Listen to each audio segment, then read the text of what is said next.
আল্লাহ পাকের পরিকল্পনা দেখুন, যে নবী মুহাম্মদ সাল্লাল্লাহু আলাইহি ওয়াসাল্লামকে মক্কা থেকে তাড়িয়ে দিচ্ছে মানুষ, আল্লাহ রাব্বুল আলামিন সেই মক্কা নবীর পায়ের সামনে এনে দিলেন। সুবহানাল্লাহ। মাত্র 8 বছরের ব্যবধানে যে বদর যুদ্ধে মুসলিমদেরকে একদম নিঃশেষ করে দেওয়ার প্ল্যান করা হয়েছে, ওই বদরেই আল্লাহ রাব্বুল আলামিন আবু জাহেলের মৃত্যু লিখে রাখলেন। যে ইউসুফকে কুয়ায় ফেলে দিল তার ভাইরা, সেই ইউসুফকে আল্লাহ পাক সেখান থেকে রাজপ্রাসাদ, সেখান থেকে কারাগার, সেখান থেকে আবার নিয়ে আসলেন মিশরের পলিটিক্যাল পাওয়ার। আল্লাহর পরিকল্পনা। যে ইয়াসরিব একসময় ইহুদিদের দাপটের জায়গা ছিল, ওই ইয়াসরিব মুসলিমদের করতলগত করলেন আল্লাহ পাক হিজরত করিয়া। বাদশাহ নাজাশী আবিসিনিয়ায়, আমি তো মালয়েশিয়াকে আবিসিনিয়া মনে করি, এখানে মাশাআল্লাহ এরকম পরিবেশ আছে, শান্তিপূর্ণ ইসলামী পরিবেশ। বাদশাহ নাজাশীর এরকম পরিবেশ ছিল। বাদশাহ নাজাশী কিন্তু মুসলিম ছিল না, সে খ্রিস্টান ছিল। তারপরেও নবীজি বলতেন বাদশাহ নাজাশীর রাজ্যে কেউ জুলুমের শিকার হয় না। সুবহানাল্লাহ।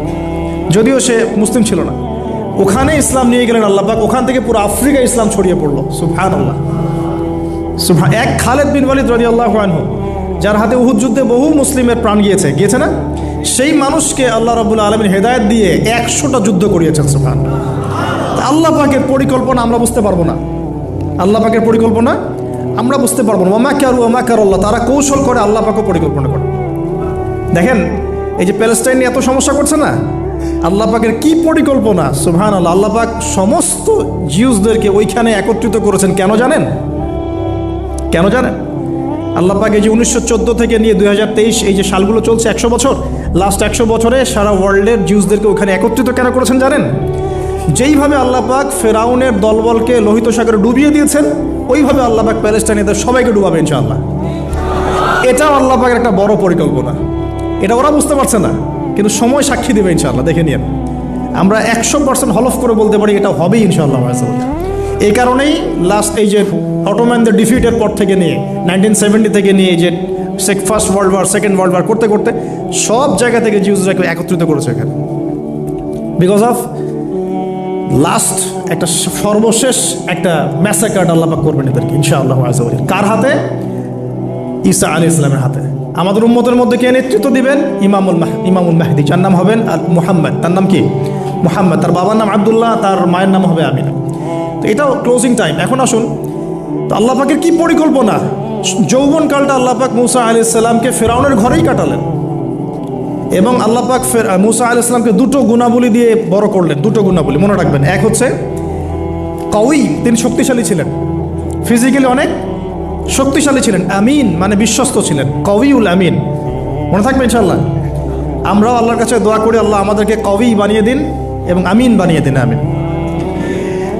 এবার যৌবনে উপনীত হয়েছেন, টকবকা রক্ত, বাইরে বের হয়েছেন। বাইরে বের হয়ে দেখছেন যে দুজন ব্যক্তি লড়াই করছে, রজুলান ইয়াকতাতুলান, দুজন ব্যক্তি মারামারি করছে।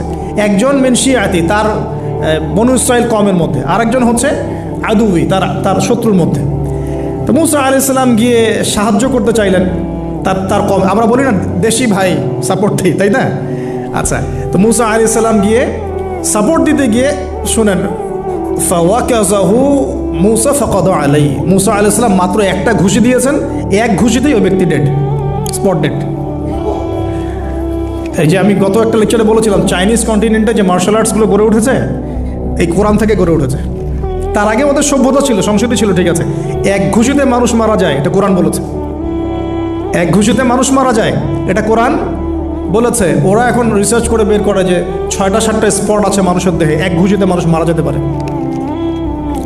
কোরআনকে আমরা মূল্যায়ন করি না, কিন্তু কোরআনকে সারা দুনিয়ার অমুসলিমরা মূল্যায়ন করে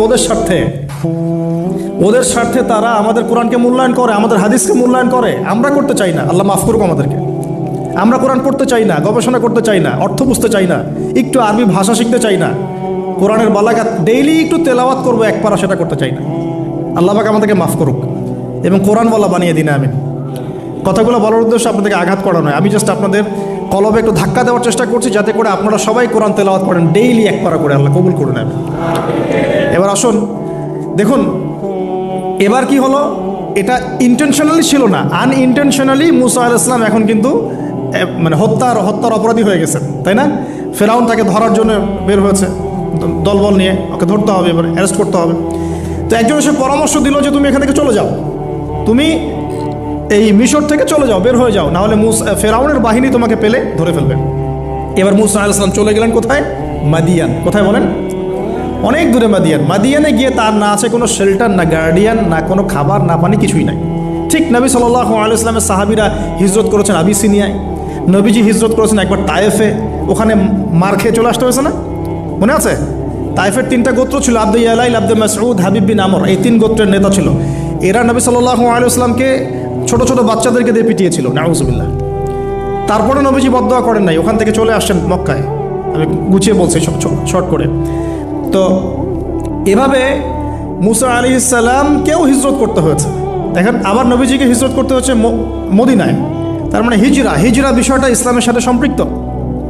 পরিবেশ পরিস্থিতি অনুকূলে না থাকলে, যেখানে ভালো পরিবেশ সেখানে গিয়ে মানুষ থাকতে হবে। আলহামদুলিল্লাহ, এখানে ভালো পরিবেশ আছে, আপনারা ভালো পরিবেশ পেয়েছেন।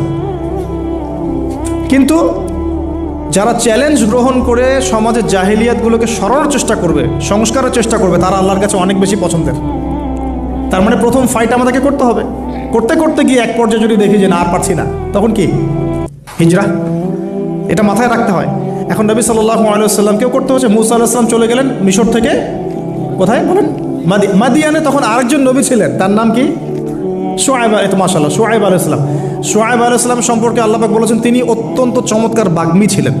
মানে তিনি নবীদের মধ্যে অনেক সুন্দর করে কথা বলতে পারতেন। সুবহানাল্লাহ, সুবহানাল্লাহ। তো শুআয়ব আলাইহিস সালামের কওমের নাম কওমে মাদিয়ান।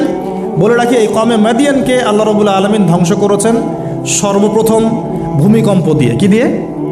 পৃথিবীতে সর্বপ্রথম যে জাতিকে ভূমিকম্প দিয়ে ধ্বংস করা হয়েছে তার নাম কওমে মাদিয়ান। কেন ধ্বংস করা হয়েছে? মাপে কম দিত।